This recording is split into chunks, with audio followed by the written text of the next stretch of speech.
आखिरकार हाथ से काम करने में बस मेहनत के अलग अलग स्तर होते हैं और इस कारीगरी को देखकर तो यकीन करना मुश्किल है। कौन सोच सकता था कि कई दशकों से खड़े एक विशाल पेड़ को भारत के एक गांव के बुजुर्ग कारीगर हाथ से बनाकर इतने बड़े लकड़ी के पहिए में बदल देंगे। सबसे पहले पेड़ को गिराकर उससे एक मोटा और मजबूत लकड़ी का लट्ठा काटा गया, जिसका इस्तेमाल पहिए के केंद्रीय हब को बनाने के लिए किया जाना था। कारीगर ने पहले सही माप लेकर निशान लगाए और लकड़ी के ऊपरी हिस्से पर गोल आकार की रूपरेखा बनाई। उनके पास कोई आधुनिक इलेक्ट्रिक मशीन नहीं थी, इसलिए कुल्हाड़ी की मदद से धीरे धीरे अतिरिक्त लकड़ी हटानी शुरू की। कुछ देर बाद मोटे तौर पर गोल आकार तैयार हो गया, लेकिन वह अभी पूरी तरह सही और चिकना नहीं था। अब बारी थी बारीकी से आकार देने की। कारीगर ने हाथ के औजार से धीरे धीरे सतह को तराश कर हब का आकार बिल्कुल सटीक बनाया। जब हब तैयार हो गया तो उसे एक खुद बनाए गए साधारण घूमने वाले स्टैंड पर लगाया गया। हब को धीरे धीरे घुमाते हुए कारीगर ने एक एक करके उन जगहों को चिन्हित किया जहां पहिए की तीलियां लगनी थीं। यह कदम देखने में भले ही आसान लगे, लेकिन इसमें जरा सी गलती भी पूरे पहिए को खराब कर सकती थी।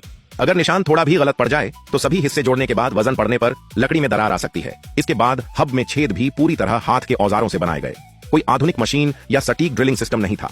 कारीगर ने अपने वर्षों के अनुभव और हाथ के अंदाजे से हर छेद का आकार सही रखा। हब तैयार होने के बाद अब बारी आई एक एक करके लकड़ी की तीलियां बनाने की। हर लकड़ी के टुकड़े को बार बार तराश कर उसकी चौड़ाई, मोटाई और लंबाई को बिल्कुल सही आकार दिया गया। फिर उन्हें मजबूती से हब में बनाए गए छेदों में फिट किया गया। सारी तीलियां अपनी जगह लगने के बाद उनके बाहरी सिरों को भी बारीकी से तराशा गया, ताकि वे पहिए के बाहरी लकड़ी के घेरे के साथ बिल्कुल सही तरीके से जुड़ सकें। और अब आया इस पूरी कारीगरी का सबसे मुश्किल हिस्सा, बाहरी घेरा लगाना। इसके लिए कोई आसान शॉर्टकट नहीं था।